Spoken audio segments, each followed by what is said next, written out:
안녕하세요. 남편과 이혼을 결심한 30대 여성이에요. 오늘 정신 나간 신우에 관해서 이야기를 좀 해보려고요. 시댁 식구들이 어떻건 간에 남편하고만 잘 살면 되는 줄 알았더니 그것도 답이 아니라는 걸 뼈저리게 배웠습니다. 특히 남편에겐 저보다 1살 어린 여동생, 그러니까 신우가 있는데 이 신우가 진짜 개망나니가 따로 없네요. 진짜 남편 여동생이니 그나마 인간 대접해주고 대면하고 살았지. 남이었으면 상종도 안 했을 텐데요. 일단 남편하고는 원래부터 알고 지내다가 결혼하기 몇 년 전 관계가 급속도로 진전이 되었어요. 제가 당시 이직 후 새 직장에 적응하면서 여러 가지로 마음고생을 하던 시기였는데 그때 남편이 저에게 이런저런 도움을 많이 주었거든요. 그리고 돌이켜 생각해보니 그때부터 남편이 아는 오빠가 아닌 남자로 보였던 것 같아요. 게다가 남편도 저에게 호감이 있었는지 말로는 격려 차원이라고 했지만 이런저런 이유로 매번 저를 불러냈고 그렇게 자연스럽게 연인 사이가 되었습니다. 그리고 3년의 연애 끝에 결혼까지 하게 되었고요. 하지만 결혼할 때 아예 잡음이 없었던 건 아니에요.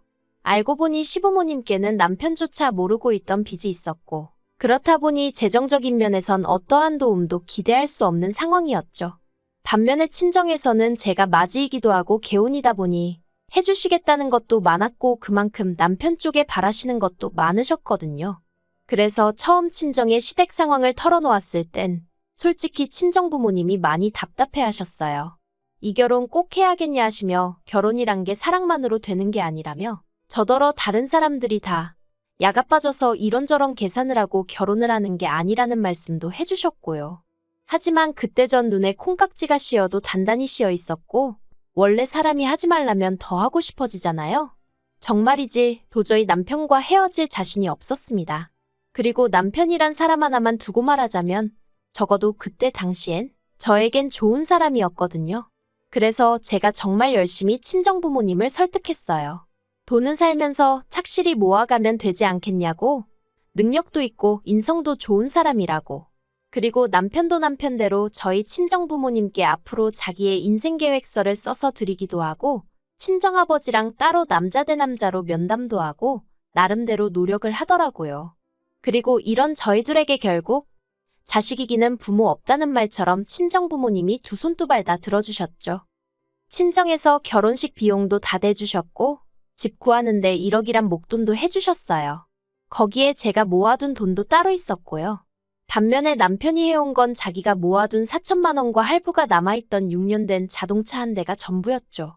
그래서 남편과 상의 끝에 허례허식은 생략하자 했어요. 제가 비록 사랑에 눈이 멀었다곤 해도 해주는 거 없는 시댁의 친정부모님 주머니 털어 이것저것 채워 넣을 만큼 속이 없진 않았거든요. 그런데 막상식을 올리고 나니까 어머님이 한 말씀 하시더라고요. 남들은 자식 키워 장가 보낼 때 고생했다고 가방 받고 돈 받고 심지어 당신 아는 집은 사돈 내서 차도 바꿔주더라는데 저희는 어째서 예단도 하나 안 보낼 수가 있느냐고요. 황당했죠. 그래도 다행히 남편이 먼저 나서서는 내가 해간 게 없는데 뭘 바라냐고 어머님한테 무안을 주대요. 그래서 저도 더는 그냥 말을 안 하긴 했는데 사실 결혼 전에는 제가 어머님 아버님 뵐 일이 몇 번이나 있었겠어요. 처음에 시댁에 인사드리러 갔을 때 한 번, 그리고 상견례 자리에서 한 번이 전부였거든요. 그리고 그땐 시부모님 두 분 다 워낙 말수가 없으시기도 했고 저도 저대로 긴장을 많이 했던 탓에 솔직히 어떤 분들인지 파악하기가 쉽지 않았죠. 그런데 막상 식을 올리고 나서야 좀 뻔뻔하시단 생각이 들대요. 한편 저희가 결혼하고 몇 달 지나지 않아 어머님 생신이었는데 신우가 자기 애인이라며 남자를 한 명 데리고 왔어요. 그리고 제가 보니 남자가 인물은 없어도 사람이 서글서글한 게 성격도 좋아 보이고 무엇보다 신우한테 무척이나 잘하더라고요. 뭐 2-3시간의 짧은 시간이었지만 행동 하나하나에 배려가 있었달까요? 그리고 이튿날 신우가 저에게 연락을 해와서는 어제 자기 남자친구가 어땠냐고 묻길래 느낀 그대로 얘기를 해줬네요. 참고로 이때는 저랑 신우의 사이가 그럭저럭 좋은 편이었습니다. 신우랑 제가 나이가 1살 차이가 나고 제가 엄연히 윗사람이긴 했지만 개월수로는 반년도 안 되는데 새언니 소리가 안 나온다고 징징거려서 제가 어른들 계실 때는 조심하고 아닐 때는 편할 대로 하라고 했더니 신우 말로는 제 성격이 너무 좋아 보여서 친하게 지내고 싶었다나요? 아무튼 저도 신우랑 날 세워서 좋을 게 뭐가 있겠나 싶어서 그럭저럭 우호적인 관계를 유지하고 있었죠. 하지만 신우가 저니까 하는 말이라면서 솔직히 결혼하기엔 너무 좋은 조건인데 얼굴만 보고 있으면 기분이 나쁘다는 거예요. 그래서 제가 그게 무슨 소리냐니까 남자 얼굴이 너무 못생겨서 가끔은 화도 난다나요? 황당했죠. 결혼 이야기가 오가는 상대의 외모를 그런 식으로 평가한다는 게. 듣다 못한 제가 신우더러 그러면 안 사랑하는 거 아니냐고 물었습니다. 사랑하지도 않는 사람하고 결혼을 왜 하려고 하냐고. 차라리 헤어지라고 했죠. 그랬더니 그렇게는 못한대요. 돈도 잘 벌고 자기 ATM이라나 뭐라나. 너무 충격적이었어요.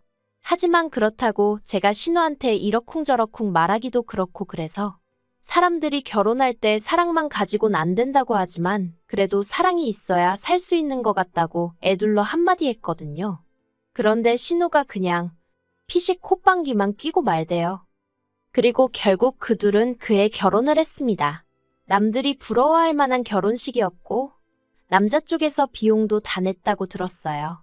그리고 결혼식장에서 화장실에 갔다가 우연히 어머님 지인분들이 저희 어머님은 제주도 좋다며 아들, 딸 다 돈 한 푼 안 들이고 결혼시키는 거 보면 대단하다고 말씀하시는 걸 듣게 되었는데 기분이 썩 좋지는 않대요. 그런데 문제는 신우가 결혼 후에도 정신을 차리지 못하더라고요. 듣자 하니 시매부는 정말 신우뿐만이 아니라 저희 시부모님한테도 극진하게 잘했는데 신우가 시매부를 정말 남보다도 못하게 대했어요. 가족들 다 모인 자리에서 외모 가지고 비하를 하기도 하고 어떻게든 깔아뭉개려고 혈안이 된 사람 같더라니까요. 오죽하면 어머님도 신우한테 제발 작작 좀 하라고 한마디 하셨을 정도였죠. 하지만 정작 시매부는 늘 허허실실 웃으며 저 사람은 저런 성격이 매력이에요 하는데 아마 다들 말은 안 했어도 여러 의미로 대단하다 싶었을 거예요. 그런데 신우가 기어이 사고를 쳤습니다. 결혼하고 얼마 되지 않았을 때였는데 그날따라 신우가 쇼핑하고 싶다고 하도 노래를 해대서 같이 백화점에 가줬거든요. 시매부가 카드를 줬다며 가방을 사네 뭐를 사네 하는데 누가 신우한테 아는 체를 하는 거예요. 그러더니 신우도 이내 그쪽을 알아보고는 어머어머하더니 대학 동문이랍니다. 대학교 때 친하게 지내던 선배라나요. 그리곤 보아하니 둘이 커피라도 한잔하러 가고 싶었는지 콕 집어 뭐라고 말할 순 없지만 저에게 눈치를 주는 것 같더라고요. 그래서 제가 나는 볼 일이 생각났다고 먼저 가야 할 것 같다고 했어요. 그랬더니 아니나 다를까 신우가 기다렸다는 듯이 그러냐면서 얼른 가보라는데 좀 황당하기도 하고 저렇게 반갑나 싶기도 하고 아무튼 뒤에서 그 남자가 신우더러 아줌마 안 갔다느니 대학생 때 그대로라느니 헛소리를 해대는 게 귀에 쏙쏙 들어오대요. 그런데 그때 제가 자리를 비켜준 게 화근이었을까요?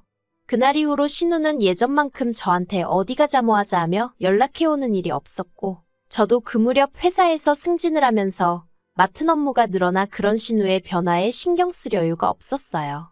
그리고 어떻게 보면 애시당초 신우와 올케가 친한 게 흔한 일도 아니었으니 신우의 그런 변화가 당연하단 생각도 들었고요. 하지만 실상은 그런 이유 때문이 아니었습니다. 알고 보니 신우가 계속해서 그 선배와 만남을 갖고 있었고 그래서 제가 굳이 필요치 않았던 거였죠. 신우의 위험한 불장난은 무려 1년 동안 계속되고 있었습니다. 그리고 제가 그 사실을 알게 된 건 정말 우연이었어요. 무슨 바람이 불었던 건지 그날따라 괜히 음식이 하고 싶어서는 아침부터 이것저것 뭘 많이 만들었거든요.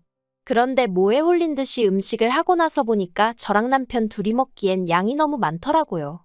그래서 어차피 시댁이나 신우네나 저희 집에서 그다지 멀지 않으니 조금씩 가져다 줘야겠다 싶었죠. 그리고 먼저 시댁에 전화를 거니 당연히 어머님 아버님은 좋다 하시대요. 하지만 신우는 전화를 몇 번을 했는데도 통 받지를 않는 거예요. 이미 가지고는 나왔는데. 그래서 그냥 현관 앞에 두고 가면 가지고 들어가겠지 싶어 신우네로 향했습니다. 이내 신우네 도착을 했는데 현관이 조금 열려 있더라고요. 보니까 얼마나 서둘러서 집에 들어갔는지 현관문에 신발이 껴서 문이 제대로 닫히지 않았던 거죠. 어이도 없고 요즘 세상이 어떤 세상인데 싶어서 신우 이름을 부르며 집 안으로 들어갔어요. 그런데 갑자기 우당탕 후다닥 소리가 나더니 신우가 어어하고 나오는데 흐트러진 그 꼴이 말이 아니더라고요. 그리고 신우 뒤에서 어떤 남자가 손살같이 튀어나와 저를 밀치고 현관 밖으로 뛰어나가는 거예요. 누구지, 어디서 봤던 사람인데 싶으면서도 신우한테 일단은 괜찮냐고 물었어요. 그러자 신우가 대답은 안 하고 저를 잡아 끌더니 지금 본 거 절대로 아무한테도 말하면 안 된답니다. 그리고 그제서야 저도 상황 파악이 좀 되더라고요. 그래서 제가 신우더러 이게 지금 무슨 경우냐고 한마디 했어요. 심해부는 어디 간 거고 아까 그건 누구고. 그러자 신우가 구구절절 설명을 하려길래 제가 됐다고 설명하지 말라고 했어요. 그리곤 그냥 한마디 했습니다. 사정이 어떻건 간에 어떻게 외간 남자를 집에 들이냐고 그런 일은 하지 말라고요. 그리고는 신우한테 윗사람으로 그리고 친구로 한마디 더 하는데 정리하라고 했네요. 심해부 알기 전에 깔끔하게 정리하라고요. 이러다 심해부한테 걸리면 그 뒷감당을 어떻게 하려고 그러냐 했죠. 그랬더니 신우는 그렇게 하겠다면서 몇 번이나 저한테 비밀은 지켜달라대요. 그래서 알겠다고 했어요.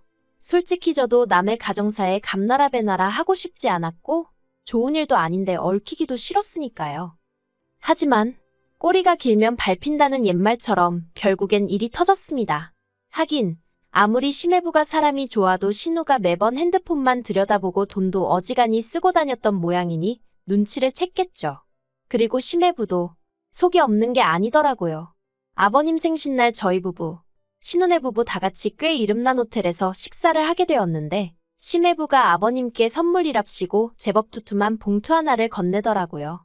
그래서 저는 속으로 선물로 돈 100만 원 정도 드리는 건가 싶었는데 그 안에는 온통 신우와 어떤 남자가 찍힌 사진 그리고 신우가 써댄 카드 명세서. 아버님이 처음엔 이게 뭐냐고 들여다보시다가 나중엔 부들부들 떠시더라고요. 그리고 그 옆에서 신우는 심해부더러 이게 뭐하는 짓이냐고 미쳤냐고 소리를 지르고 그런데 심해부가 정말 눈도 깜빡 안 하더니 이혼하자 하대요. 너랑 그놈 다 고소할 거니까 합의금 잘 마련해두라면서 말이죠. 말 그대로 집안이 쑥대밭이 되었습니다. 어머님은 머리를 싸매고 드러누우셨고 아버님은 꼴도 보기 싫다며 네 알아서 하라고 아주 신우를 내치다시피 하셨어요. 그러자 신우가 정신이 나가버린 건지 헛소리를 하대요. 자기가 이렇게 된 건 제 탓이기도 하다고요. 그래서 제가 그게 왜 내 탓이냐니까 그날 처음 그 남자랑 마주쳤을 때 제가 일부러 자리를 만들어주지 않았냐입니다. 제가 자리를 비워서 자기가 그 남자한테 싫다 소리도 못하고 억지로 커피도 마시고 연락처도 줄 수밖에 없었다나요. 무슨 말도 안 되는 그런 억지가 어딨냐고 제가 소리를 질렀어요. 하지만 신우는 나오지도 않는 눈물을 쥐어짜내고 있지. 어머님은 어머님대로 저더러 윗사람이 돼서는 아주 바람나라고 고사를 지냈다며 화를 내시지. 어이없이 졸지에 제가 욕을 먹었다니까요. 그런데 그때 신우가 덧붙이기를 게다가 제가 신우가 실수하고 있는 걸 알면서도 적극적으로 말리지 않았답니다. 정말 제가 신우를 걱정하는 마음이 있었다면 때려서라도 말렸어야 하는 거 아니냐면서 한마디로 일이 이 지경이 된 건 자기가 이혼을 당하게 생긴 건 저 때문이라는 개소리를 해대더라니까요. 그런데 더 황당한 건 남편이 저더러 정말이냐고 묻는 거예요. 정말 자기 여동생이 바람피는 걸 알면서도 모른 척 했냐고요. 그래서 모른 척한 게 아니고 나는 신우를 말렸다다만 당신이나 시부모님께 내가 말하지 않았을 뿐이다. 왜 말을 안 했냐길래 아무리 가족이라고 해도 신우의 흠이고 신우의 가정사인데 내가 막말로 뭐라고 나서냐? 신우도 성인인데 알아서 정리를 해야 하는 거 아니냐고. 난 그래도 알아들을 만큼 얘기했고 까놓고 할 만큼 했다 했어요. 하지만 남편은 며칠 동안 저를 본체만 채하더니 결국 한다는 말이 신우 말도 틀린 게 없다면서 앞으로 심해부가 고소하고 정말 위자료라도 물어주게 되면 우리가 절반은 내줘야겠다대요. 어이가 없어서 제가 남편더러 그따위 계산법이 어딨냐고 소리를 질렀습니다. 그리고 보아하니 네 동생이라고 뭐라도 해주고 싶어서 그러나 본데 그럼 차라리 우리가 먼저 이혼하자 했어요. 재산 나눠서 이혼하고 그 돈으로 네 동생 똥이나 닦아주면 되겠다고요. 그랬더니 남편이 저더러 말 그따위로 하지 말라면서 소리를 지르는데 제가 너나 말 똑바로 하라고 받아쳤죠. 지 동생 잘못을 어디 나한테 덤태기를 씌우려고 하는 건지 정말 다들 미쳤다 싶더라니까요. 그런데 며칠 지나서 제가 남편한테 협의 이혼하자고 다시 얘기를 꺼냈더니 한다는 말이 자긴 이혼하기 싫답니다. 그러면서 신우도 이혼당하게 생겼는데 우리까지 시부모님 속을 썩여야겠냐면서.